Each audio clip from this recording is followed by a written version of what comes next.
If you suffer with eczema, if you suffer with psoriasis, the answer to your problems might be something that's actually pretty simple that a lot of doctors will not recommend to you. One of my friends who had pretty severe eczema his entire life, and it got a lot worse after COVID because a lot of things got a lot worse after COVID. And he came to me and said, "What do I do? What do I do?" And I said, "Well, try this." And he tried it, and about a month and a half later, he messaged me and he was like, "Yo, my skin has never looked better. I have never been eczema free in my entire life. I don't even have it like in the places where it always just was." All right, no more gatekeeping. It's ozone water, and I'm going to teach you what it is and how to use it.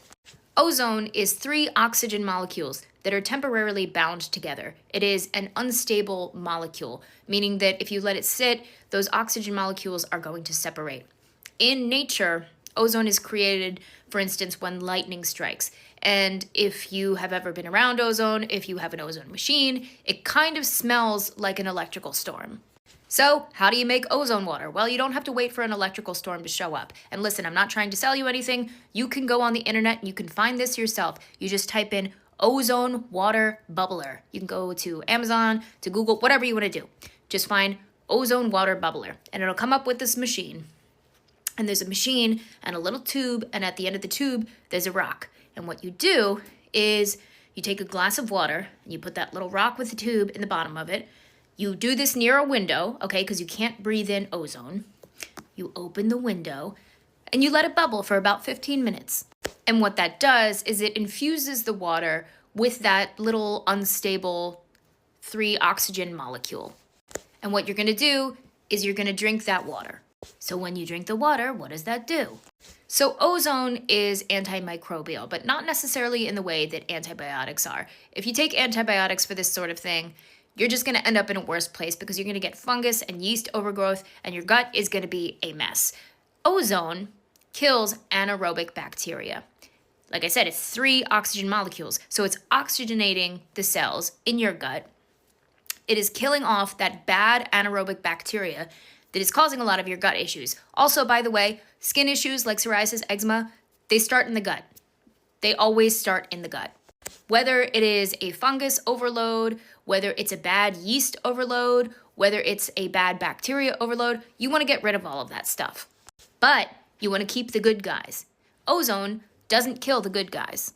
In industrial settings, for example, people will use ozone when they are breeding fish because it keeps the water clean, but they don't have to feed the fish antibiotics. People will also use ozone, for instance, if their car gets mold in it, because like if the inside of your car gets water damage or whatever it is, and there's mold in your car, congratulations, you have mold poisoning. The way to get rid of that is you insufflate your car with ozone, and it kills all the bad guys, all the mold, without poisoning you. As long as you properly ventilate the car after you ozonate it. Like I said, you do not want to breathe in the ozone. But you can drink the water that is ozonated. You just don't want to get it into your lungs. In clinical settings, IV ozone is becoming very popular. Specifically something called EBOO, where people will get their blood taken from one vein and it'll go through this machine, it'll ozonate it, and then it'll put it through essentially a dialysis machine, and it puts the blood back in the other vein. This is something that people do for really serious chronic illnesses.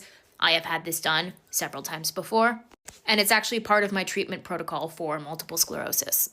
I do drink the ozone water in between the EBOO sessions because one, EBOO is really expensive, and you could just get an ozone machine off of Amazon for $70, and then you have an ozone machine, and you can just do this until, as long as that ozone machine lasts, which will be a while. It's an industrial machine. It's gonna last you a long time. And it's a one-time $70 investment. So if you have psoriasis, eczema, even if you have something like Crohn's disease, ozone can help you because Crohn's disease is basically psoriasis of the gut.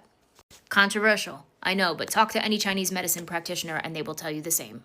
If you have something like really severe and you need the medication, but you're still having flare-ups, ozone might be the thing that helps you get that under control. You can use it in addition to other therapies.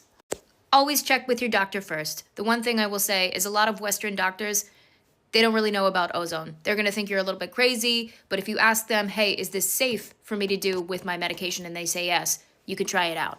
Good luck, Godspeed, let me know how it goes.